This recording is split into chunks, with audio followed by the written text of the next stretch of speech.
I'm Vincent Flood, editor of Video Ad News. Big thank you to ExchangeWire for having me along today. Just also a little extra personal thank you. You won't be around for our New Video Frontiers event, but last year's event, my dad passed away the day before, and the ExchangeWire guys completely saved the event, along with Matt O'Neill here and Shane Shovin up there. Well, we could have been completely lost without you, so I just want to say a little personal thank you publicly, because you're very special people as well as special event organisers. As you can see, we're going to be talking about why TV monetization is not just black and white, and I'm going to allow my lovely panellists to introduce themselves. Hi, I'm Jamie Carris. I'm a regional director for Freewheel, look after the ad serving part of the business and the SSP side of the business, working with the clients like Sky over here, Channel 4, Discovery, and RTA, amongst many others as well. Hi everyone, my name's Ruth. I look after connections planning and marketing technology at Mindshare here in the UK, working with brands like Unilever, Nike, Chanel, you name it. The book is quite long, so I'll just leave it there. Yeah, hi, my name's Adam Johnson. I'm the head of advertising technology for Sky, so I look after all of the tech across all of Sky Group, across all of our group territories, and across all of our different platforms, from set-top box television through to OTT devices. And we obviously work extensively with both the Group M companies and Freewheel. Yep. Yep. Can you hear us now? Excellent. Cheers. Let's sign it again. Do we have to do them again, Vince? Sorry. Okay. So, I mean, in the age of video, I mean, you know, we often talk about cross-screen video, but yet here we are all these years on still talking about TV as a separate category. What differentiates video from, you know, I hear this all the time when, you know, sometimes we have TV-only events and you get people saying, oh, we're Mobile Monkey and we've got, you know, we're the new TV. This is our, you know, this is just, you know, the same thing. And you're trying to explain why it's quite not the same category or class of inventory. So what differentiates sort of premium video content from TV? Jamie, do you want to kick things off? Well, I mean, when you say premium video content versus TV, well, I think TV is premium video content. I think nowadays it's all about, it's such a cliche, but it's true, and the broadcasters are still king in this area because they have all the premium content. And they have just different platforms to air that on, whether they're on the classic linear TV or the digital environments. It's still content, and it's still the best content there is, and it's long form and it's established, and that is, in a nutshell, the difference. Adam, would you agree? Would you classify what you do as premium video, or would you see your TV business as being something that sits apart from? For example, we've got Facebook now, you know, about to pump, you know, a billion into premium video.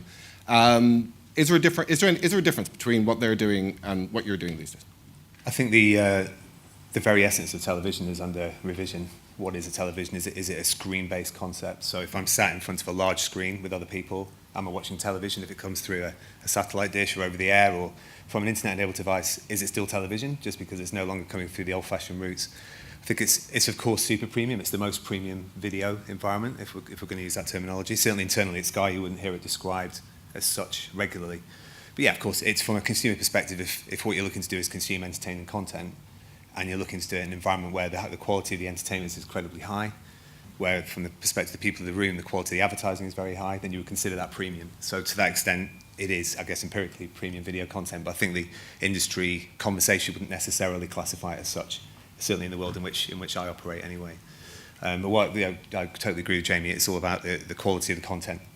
And TV still rules supreme in terms of delivering very high quality content in very high quality viewing experience environments, and thus far, hopefully, from an advertiser perspective, high quality in that regard as well. I mean, Ruth, from the advertiser's perspective, I mean, it seems like, you know, we're making so much progress in terms of data, layering on new acronyms, building out ever more complex ecosystems in digital. Yet, year after year, we see huge checks being paid over to TV. So obviously, you're getting something there, and that's usually without the fuss and the flap when it comes to technology. What is it? Why do you keep handing over all that money? Is what I'm saying. We don't do it. This is in collaboration with our clients, right, the advertisers. And I think there's a couple of reasons behind that.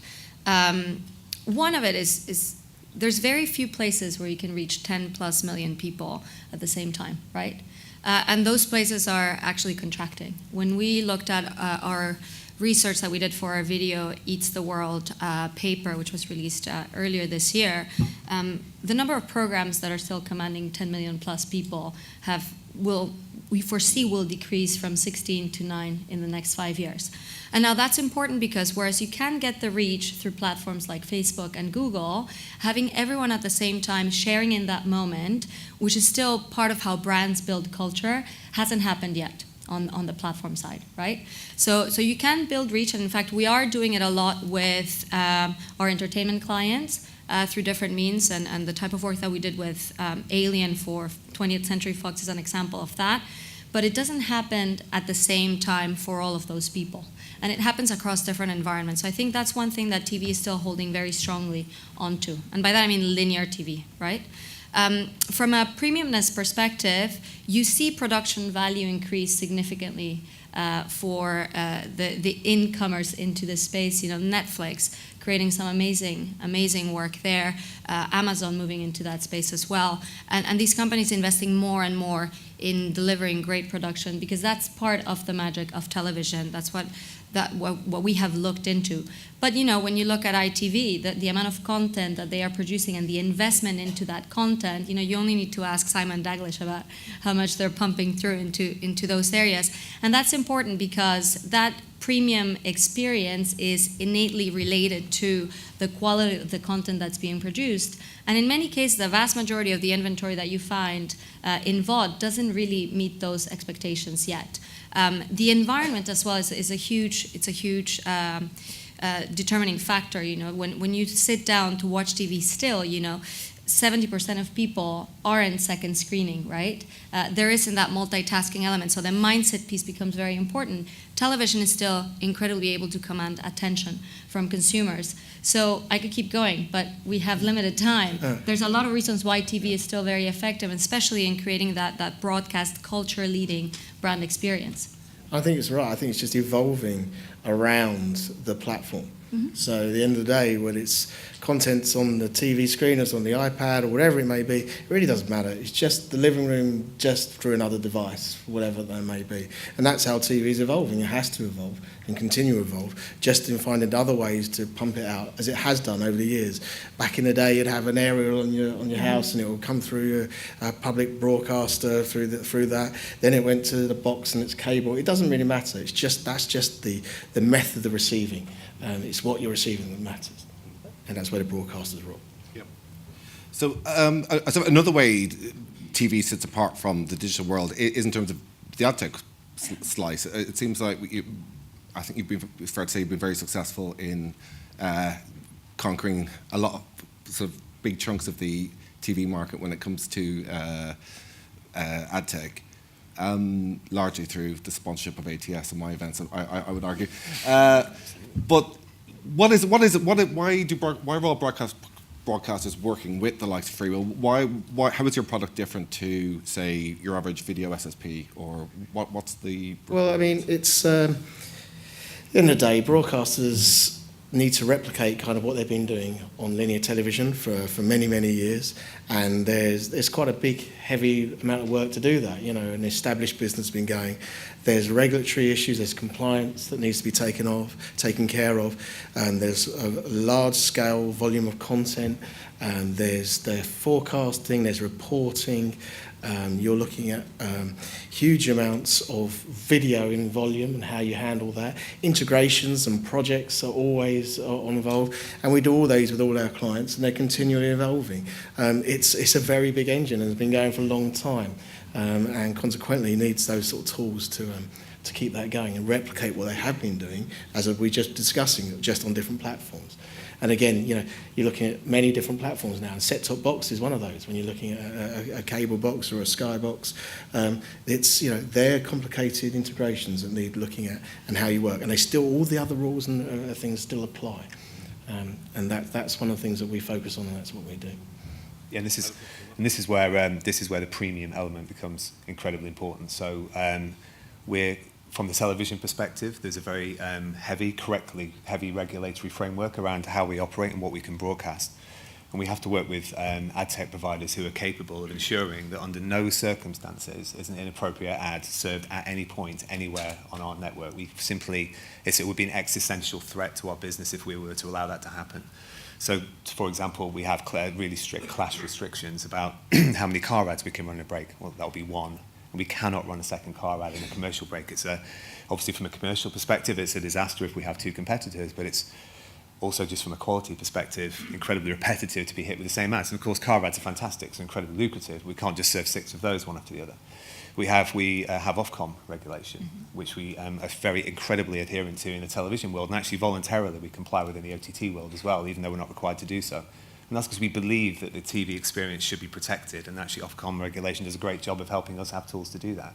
And I think from a buyer perspective, it's great that you know that you're going to be in a brand-safe environment where the content and the advertising co-relevance is guarded, and that's where the ad tech, and that's a really big difference between premium video that you'll see in what we might call the digital world, where those regulations and simply, it's not they don't exist, but they're far harder to enforce at scale, and where we absolutely do live that and we make it happen. It's a big difference when you've got like a publisher website where there's maybe one pre-roll that goes out and then 7 minutes or 3 minutes worth of content, as opposed to a whole hour program when you've got quite a large ad load going through that. It makes and there's also a data security issue. We people talked about walled gardens a lot today, and whilst we're not a walled garden per se, we protect our customer data harder than anything else you might imagine. We have 22 million customers across Europe. And if any one of those we would leak to their personal data to a third party, particularly for media exploitation purposes, again, disastrous for us at every level. So it's incredibly important that the tech providers we work with in data as well as in delivery and execution are fully apprised of how important that is to us, and that we're prepared to invest the time and the energy to make sure that happens. So I think that's where the premium video to TV difference can be established is in those points there. I'm glad you're nodding because it's good to know. No, I completely agree. Yeah. So before doing this panel, Kieran insisted I sign a contract, I get at least one question in where we get to talk about Google. So one of the most common perceptions, one of the things I come up here all the time, everywhere I go, is sort of a very common assumption that GAFA or I think James Collier came up with, was it Fat Pig or something? Which what? I'm gonna keep I'm not sure. Yeah, it was tweeted. Yeah, but it was excellent. But that GAFA are going to as in Google, Amazon, Facebook, are going to sort of sweep the TV industry aside, and that Adam will be out of a job or applying for jobs at Google or Facebook. Yeah. Is it as simple as that, or is the TV industry a more complex beast rather than compared to the likes of display or online video? Ruth? Sure, I'll kick that off. So let's not forget the different dimensions in which they operate, right? So the GAFAs of this world are global companies that are producing globally palatable shows, some of them to great success, some to less success. And I'll throw Netflix, for the sake of this debate, into that as well. So GAFA, whatever you want to call it. When you look at the strength of TV, the reason the ITVs, the Skies, the Channel 4s do so well is because they're able to connect their content to the nuances of a given market. And when you think about how people have monetized things like sports events, etc., it comes from those licensing deals that happen at the regional, sometimes even local level, right? Now, when you have companies like Facebook bidding for sports events as global companies, their ability to monetize that at a regional level outside of advertising is questionable. So for those people producing that content and licensing the games, the shows, you name it, there are some nuances that they haven't quite yet figured out.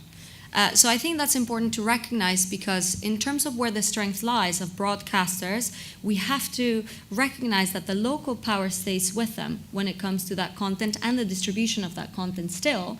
And the monetization, in many cases through subscription or paid forms of having access to their systems. So that's important, because then that means that in a world where you believe that there is an appetite to consume content that is much more aligned with your cultural preferences, with whatever event is happening at a regional level or a local level, then I think there's a lot of room for broadcasters to still continue to produce that and to successfully license that as it becomes part of the cultural fabric globally.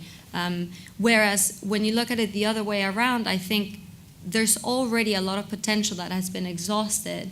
And in there, the likes of Netflix are a particularly good example. When they produce shows, there's already this assumption that they're going to cater to a global audience. So I think for me, it's just a matter of understanding which environments each of these players will be successful at playing in, and in there, how they maximize the monetization of that content outside of just advertising.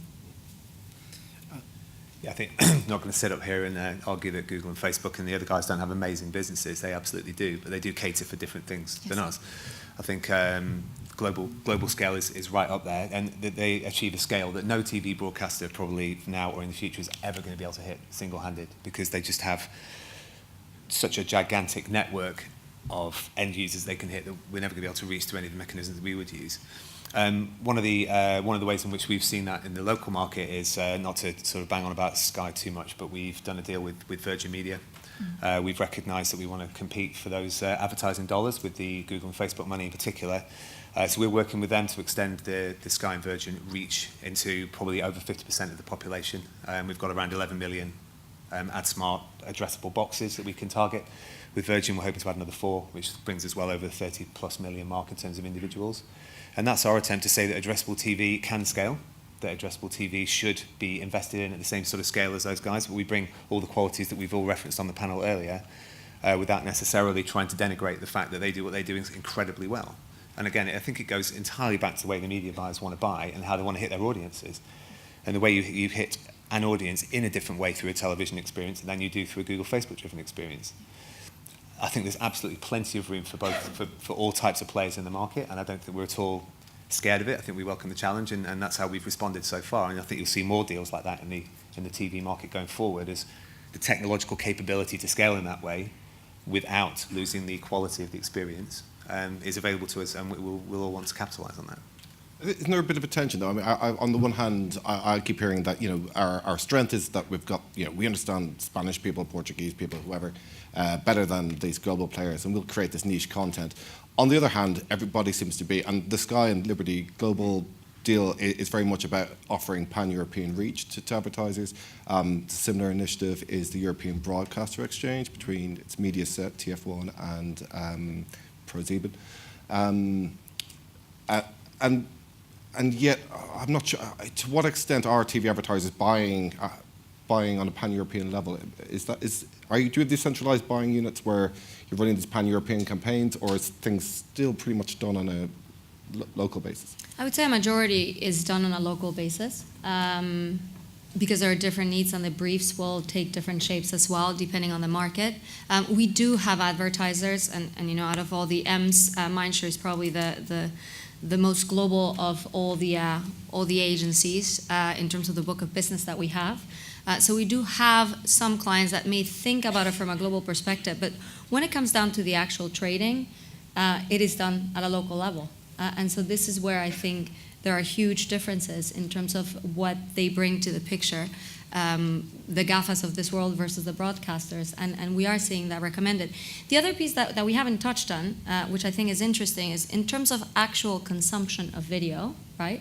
We are assuming that things stay even across time, and that's absolutely not the case. The research that we do as Group M, as Mindshare, takes us in a very clear direction, and that is the fact that people are consuming more and more. And the guilty device on that is exactly that mobile device, right, which allows you to consume video outside of your house now. And you just need to look at the tube in the morning for the amount of people that are actually catching up with shows. So from our perspective, we see video consumption growing, which is great because it opens up the opportunity. There is a fluctuation in how people are consuming video, which I think is important. And our forecast is that over the next 5 years, we'll see a slight decrease in linear TV, and then a huge increase in video on demand, right? Whether that's done as catch-up TV or subscription-type VOD, et cetera. And there are also some shifts in terms of the type of content they consume, either short form or live. We're seeing that take up more and more of the attention. So when you think about that environment, people consuming more, then invariably that opens up the opportunities that any given brand will want to consider in terms of reaching that audience, and not only from an environmental and contextual perspective, but also from a mindset perspective and location. You know, I've seen a few tweets on that there. So that's quite interesting for us, because then we can think about plans that are far more nuanced for different types of audiences, and through that become much more effective in what we do for clients.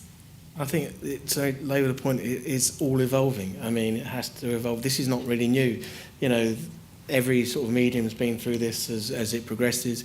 Things are changing. They're changing faster, they're changing slower, and it's evolving. And for broadcasters and for TV, generally they have to evolve and have to go with it. So they'll just have to compete. And the advertisers and the agencies themselves equally have to get on board. And, you know, it's easy to talk the game. We all stand up here, go to TV conferences and say, oh, this is going to happen the year of this, the year of that. But it just happens. It evolves. Everything evolves. TV will evolve, and it will either fall to the wayside or it will keep going. And I feel it's going to keep going for a long time to come. When we look at the regulatory environment, and I'm not talking about GDPR, more in terms of, you know, how many ads you can show, what type of ads you can show. I think there used to be a perception that maybe the TV industry was sort of hamstrung by all these regulations. But has there been sort of a shift in thinking as we've seen all the problems with that digital has had in the last few years? At last is what I would say, to be honest with you, because in my broadcast history, because I did work for broadcasters for many years, is that everyone moaned about the regulations and the restrictions it gave you, but actually that was one of the reasons why it's so good, is because you need those restrictions, you need those compliance, but they're there for a reason. They're there to protect the viewer, they're there to make the content better, they're there so that you have a good user experience. There's a reason for them. It's not a bad thing. And, you know, the way the US market compared to the UK market, for instance, even with ad load, is very different. You know, more the broadcasters are suffering more in the US because they're historically giving a large amount of advertising, which in the UK, for instance, has been restricted. So consequently, the experience is better here. So, in my opinion, there are good things, and brand safety as well is a prime example of that. The problems you have with the Googles of the world is that, you know, at the end of the day, if you're setting up a model where nobody really understands what the content is, then it's very hard to schedule commercials or anything against that content. Whereas a broadcaster's closed wall environment is exactly what you need so that you actually understand what you're doing and when you're doing it. Sorry to interrupt. Adam, what was the feeling at Sky the morning, the time when the Times were running their sort of weekly campaign about YouTube's ISIS videos? Was the atmosphere after declaring interest, quite jubilant? I spent 95% of my career in digital, so all the things that were kind of setting TV up against. And I know that the technology is absolutely there to do all of the things. But like any system, constraints are there to make a system behave better and to make it more usable. Anything without constraints can run crazy. And I think some of the conversations that have happened today and some of the things that you're referring there are what happens when a system is unconstrained and is allowed to run crazy. You know, those kind of accidents will happen. In the TV industry, that would be of existential kind of nuclear Armageddon for us if we were to do something like that, clearly. And nobody would expect us to do it, and they'd be stunned if we did it. I think in digital is try and control the amount of actual volume of ads that go through the digital ecosystem daily. It's absolutely staggering. It doesn't happen more often, and it's a testament to the technology that it doesn't happen more often. You know, so I don't see, from a Sky perspective, the role isn't to, you know, we have a big digital business as well, you know, through our estate. It's not a case of one being better than the other. I think the thrust of the debate here is the huge scale and volume of digital going to drown TV? No, definitely not. In fact, TV's fighting back. Linear TV might go down, but time-shifted viewing and VOD will absolutely continue to explode, completely decoupled from anything we've seen in linear. And it'll be interesting to see how that explosion. And I would argue it's not linear or digital. It's just content on the screen. And it's when you want it and how you want it. Broadcasters are exactly that place now, and they're monetising it accordingly, and that will just continue. Yeah, so nobody's going to take kind of a schadenfreude feeling when something like that happens, because it can genuinely upset, you know, individual people who experience that. And they go, I can't believe I've just seen that. Nobody wants that to happen, really. Yeah, there's no sort of sense of winner or loser in that scenario. I think the advertising industry loses when those kind of stories surface to national attention. I think we all lose collectively in the room, irrespective of which medium you work in. Just following up on that point, is the idea of programmatic TV, buying an impression level via a DSP in the same way that you might buy video, is that possible given the regulatory environment, or is it in terms of technology? Is it something that's desirable for a start, Ruth?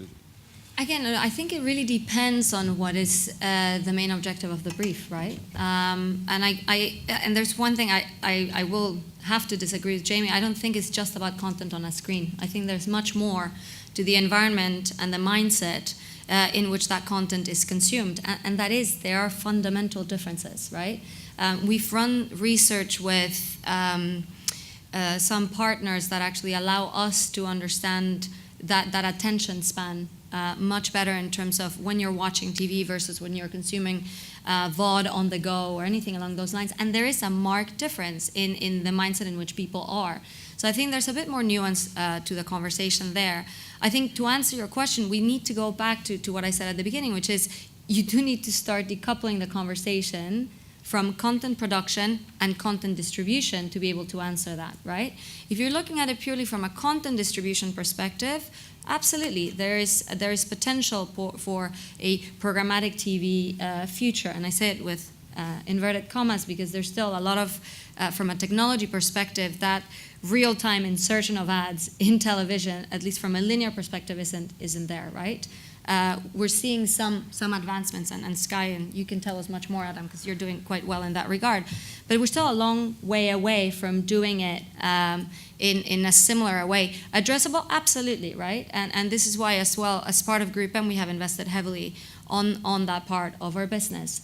But that addressability, I think, from my perspective, there's choices that you make depending on what you want to deliver for your clients. And broadcast still has a very important role to play, as does more customized media, as does personalization. And I think what is frustrating at points is that it's often presented as an either-or solution. From a personalization perspective, going to the nth degree of personalizing, and actually is much more complex than that. We need to start getting a nuanced approach throughout our plans, and we need to make the right decisions, not only in terms of the tools that we apply, but also, and more importantly, in terms of the experiences that we want to craft for those audiences, because that is the only way in which brands will connect with them. We've got 23 seconds. So we have a programmatic capability. We definitely will be investing in growing it. We've started with OTT digital, as you might call it. We'll move into video on demand. We will eventually go to linear, but it's not going to be something where we force it. It's just an opportunity to do an automated trade, an automated buy, which is great for our media buyers and our advertisers. So therefore it's great for everyone on the road. And buyers can bring their own data as well? Excuse me? Buyers can use their own data as well? There are controls over that. We never let our data out of our network, and we know that agencies won't let theirs in either. So we're developing a capability to do a match on that, so that agencies can trade their audiences against our inventory without breaking anybody's data privacy whatsoever. Yeah. Okay, before the hook drags my neck off stage, can you give a round of applause for my great panelists? Cheers.